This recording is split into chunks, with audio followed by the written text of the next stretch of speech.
Students, आज हम अपने लाइफ प्रोसेस जो थी चैप्टर हमारा, उसके अंतर्गत नया सब टॉपिक अर्थात नई प्रक्रिया रिप्रोडक्शन या जनन पर चर्चा करेंगे।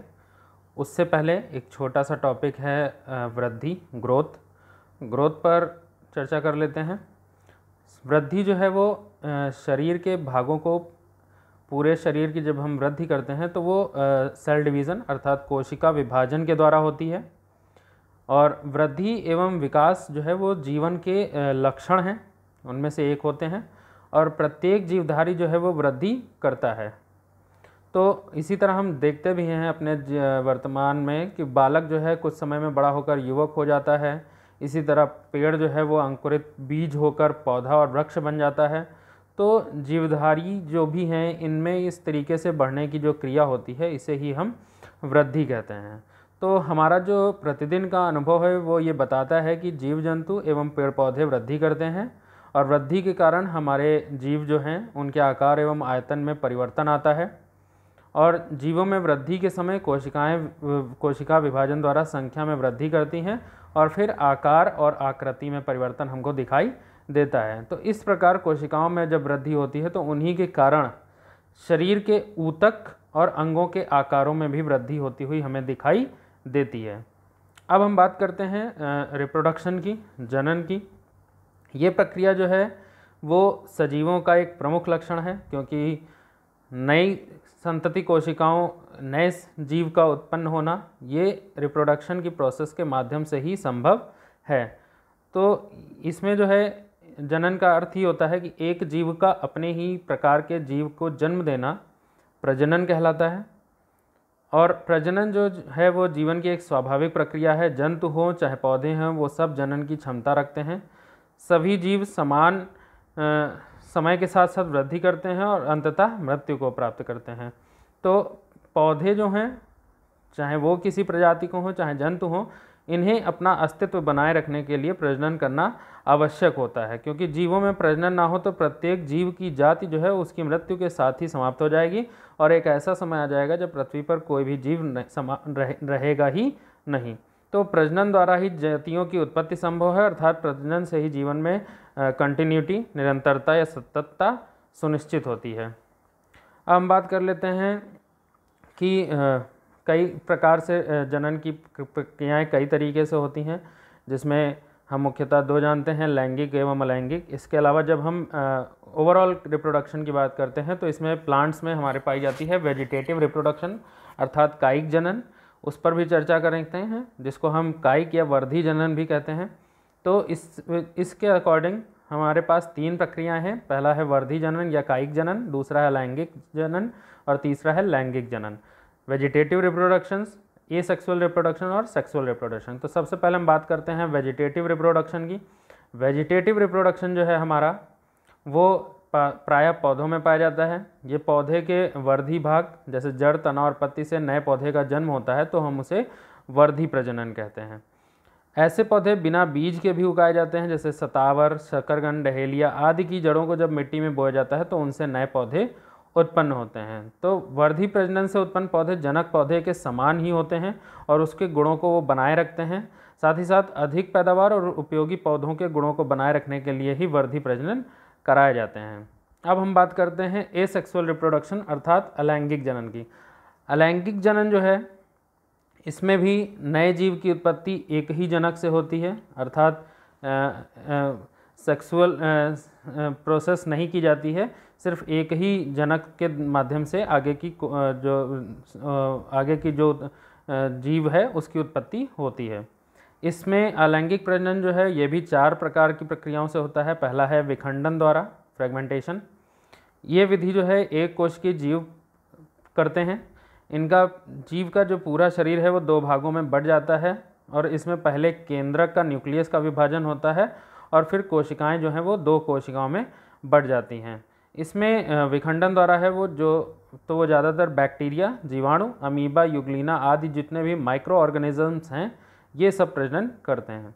दूसरा है हमारा मुकुलन विधि या बडिंग विधि। इस विधि में शरीर पर एक छोटा सा उभार बाहर की ओर निकलने लगता है, जिसे हम बड या मुकुल कहते हैं। ये मुकुल भी धीरे धीरे बड़ा हो जाता है और जनक जीव से अलग हो जाता है। जैसे ईस्ट में और बहुकोशिकीय जंतु जैसे स्पंज है, मूंगा है, इसमें भी मुकुल जो है वो शरीर के साथ जुड़ा होता है। साथ ही साथ हाइड्रा में भी मुकुलन के द्वारा प्रजनन क्रिया होती है। तीसरा हमारा जो प्रकार है वो है बीजाणु विधि द्वारा, स्पोर मेथड। इस पौधे में अत्यंत छोटी छोटी रचनाएं बनती हैं जिन्हें हम बीजाणु कहते हैं, और ये बीजाणु प्रतिकूल परिस्थितियों अर्थात मतलब पानी या भोजन आदि की कमी में भी जीवित रहते हैं। बीजाणु हवा के साथ नम स्थानों पर गिर जाते हैं और अंकुरित होकर नए पौधे को जन्म देते हैं। जैसे ब्रेड, चमड़े, अचार आदि पर हम फफूंद लगे हुए देखते हैं। चौथी हमारा जो प्रक्रिया है इसके अंतर्गत वो है पुनर्जनन द्वारा, रिप्रोडक्शन। इसमें कुछ जंतु ऐसे होते हैं जैसे केचुआ है, हाइड्रा है, स्टारफिश है, ये अपने शरीर के कुछ भागों से ही पूरा जीव बना लेने की क्षमता रखते हैं। तो शरीर के एक भाग से पूरी जीवधारी को उत्पन्न करने की क्रिया या कटे हुए भाग के द्वारा पुनः बन जाने की जो क्षमता होती है उसे ही हम पुनर्जनन कहते हैं। जैसे छिपकली में पूंछ कट जाती है तो उदाहरण के तौर पर तो छिपकली भी जो है उसकी पूंछ पुनः जन्म ले लेती है। तो ये हमारा एसेक्सुअल रिप्रोडक्शन है जिसमें हम इस तरीके से करते हैं। ये 5 विधियां आप देख रहे हैं एसेक्सुअल रिप्रोडक्शन की। उसके बाद हम बात करते हैं सेक्सुअल रिप्रोडक्शन अर्थात लैंगिक प्रजनन की। लैंगिक प्रजनन जो है इस विधि में दो नए विभिन्न लिंगों वाले जीवधारियों से जीव की उत्पत्ति होती है। एसेक्सुअल में सिर्फ एक जनक की आवश्यकता थी और यहाँ पर 2 जनक अर्थात एक नर और एक मादा की आवश्यकता होती है। और इन जीवों में जिनके द्वारा लैंगिक जनन किया जाता है उन्हें हम जीवों में विशेष अंग कहते हैं, जिन्हें हम जनन अंग अर्थात रिप्रोडक्टिव ऑर्गन्स के नाम से जानते हैं।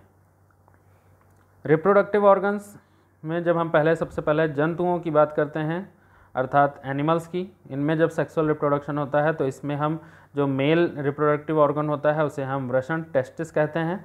जो मादा जनन अंग होता है उसे हम अंडाशय ओवरी कहते हैं।